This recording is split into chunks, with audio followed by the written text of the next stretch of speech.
Heartless by Marissa Meyer. Chapter 52.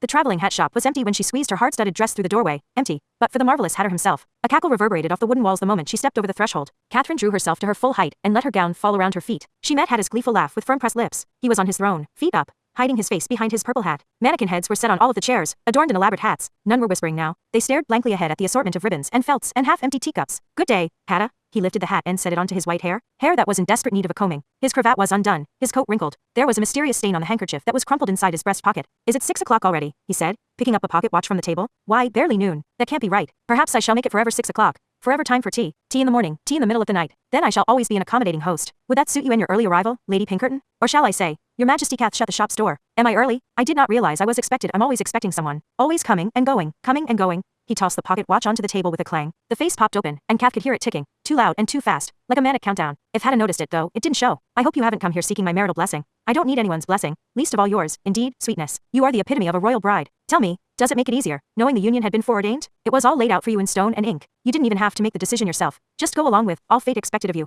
She approached the table, narrowing her eyes. That's cruel of you to say, after my one choice was taken from me. That is cruel of you to say, after being given a choice to begin with. She frowned. What do you want, Lady Pinkerton? I came to see how you're faring. Liar. His white teeth flashed in a sardonic smile. You came to see if I've gone mad. You want to know you're not the only one to succumb to the sister's prophecy. I no longer care about the sister's prophecy. Convenient, he growled. As you're the one who dragged us back here. She clenched her fists, then slowly unclenched them, smoothing her palms along the stiff fabric of her skirt. Where's Haya? He went to get more tea. Hatta picked up his cane and stuck the end through a teapot handle. He lifted it clean off the table, and the lid clattered onto a saucer. A few lonesome drops dribbled from the spout. As you can see, we're out. She let out a slow exhale. I half expected you to have gone back 2 chests. The teapot slid back onto the table and crashed against a cracked porcelain cup, without either of the rooks, or the heart we came for. One side of his mouth twisted into an ugly grimace. You should be afraid, Lady Pinkerton. You are a queen now. He jutted a finger towards her chest. That has value. I am not afraid of you. Tell me your riddle again, Hatta, and I will tell you that my heart cannot be stolen, only purchased, and mine has already been bought. His cheeks started to twitch. You want to hear a riddle, you say? I know a very good one. It begins, why is a raven like a writing desk? She lifted her chin. Have you gone mad, Hatta? I can't seem to tell. They are both so full of poetry, you see. Darkness and whimsy, nightmares and song.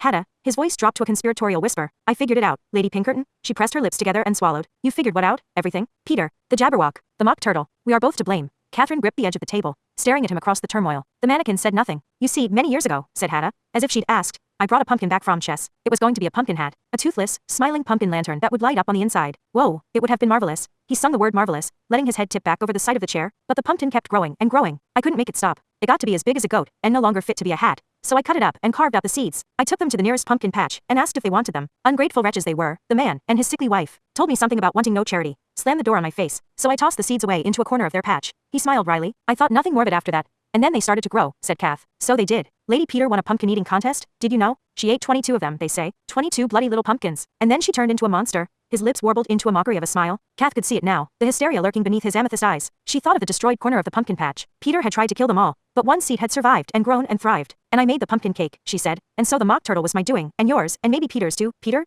pumpkin eater. Hatta quoted in a sing-song voice. Had a wife, but couldn't keep her. Kath shuddered. Her gaze traipsed across the mishmash of ornamentation on the table. What else? Have you brought any other dangerous things back from Chess that I should know about? Only jest, love. He was dangerous enough for us both. Hearing his name opened a crack in her heart that she hadn't felt in days. She bit her cheek and waited for the pain to recede and dull again. She started making her way around the table. You lied to me. Your hats are dangerous. We can't trust anything you've brought from Chess. She grabbed the chair to Hatta's right and made to pull it out from the table. But he whopped the cane over its arms. The cane crushed through a chiffon hat and shattered the skull of the clay mannequin underneath. Catherine jumped back. Don't be rude, Lady Pinkerton, Hatta said through his teeth. Look around. There is no room for you at this table. Rejection sliced through her. She sucked in a breath. You did not deserve him, he said. There was a sadistic glint in his eyes. He was watching her, like he was waiting to see which accusations would make her ride the most. I'm glad he cannot see you now. I'm glad he'll never know how quickly you fell into the king's arms. You couldn't even wait until the worms had tasted him. She clenched her fists. I made a bargain to avenge him. I did it for him, whatever you might think. I loved him. I still do. If you think you had a monopoly on loving him, then you should be the king's new fool, not his wife. She stared at him. Her thoughts somersaulted, warred with each other. First, a mess of confusion, then understanding. She straightened. Did he know? Does it matter? With a brusque laugh, Hatta swung his legs off the table and stood. He came here meaning to take your heart.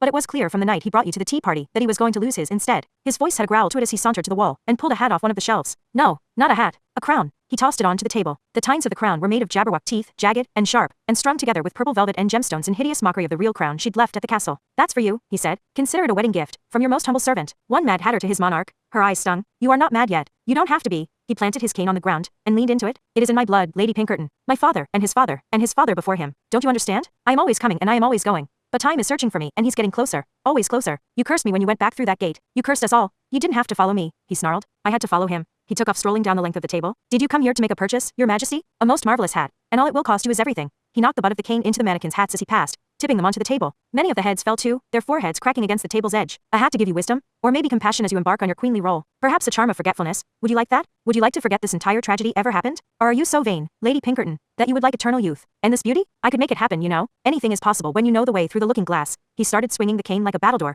hitting the hats so hard they soared against the room and crashed into the walls. That is enough. The hatter hesitated. The cane prepped for another swing. Anything is not possible, she seethed. If it were, you would have already brought him back. He recoiled. His eyes had gone crazed. The pocket watch on the table was growing louder, the tick-ticking a constant buzz. Catherine snatched the cane away. He let it go without a struggle. Whatever you say. These creations of yours are unnatural. I won't allow them. Not anymore. I beg your pardon. Beginning this moment, I'll travel to and from the lands of chess is strictly forbidden, by order of the queen. His eyes narrowed. You started this, playing with things you didn't understand. You created a monster and it's your fault just as dead. You brought him here, and you brought the pumpkin, and you gave Mary Ann that hat. And it's all your fault, he inhaled sharply. Yes, so it is, she jerked back, surprised at the levity of his admission. I know it is, and I shall pay for it with my sanity. Just as the sister said. I've seen the drawings too, Lady Pinkerton. I've seen them all. Her blood pulsed beneath her skin. If you ever return to chess, you had better intend to stay there, for I will not suffer a single grain of sand to cross through that maze again. A sneer twisted his once handsome face. You cannot stop me from coming and going. This is my business, my livelihood, and as soon as time should find me, I am a queen, Hatta, and I can do as I like. I will imprison the sisters. I will destroy the treacle well. I will burn the maze to the ground if I must. Do we have an understanding? She held his gaze, letting their wills battle silently between them. His cheek started to twitch, just slightly at first, but it continued to flutter until one side of his mouth lifted into a painful grin. Why, he whispered, watching her with glossy eyes.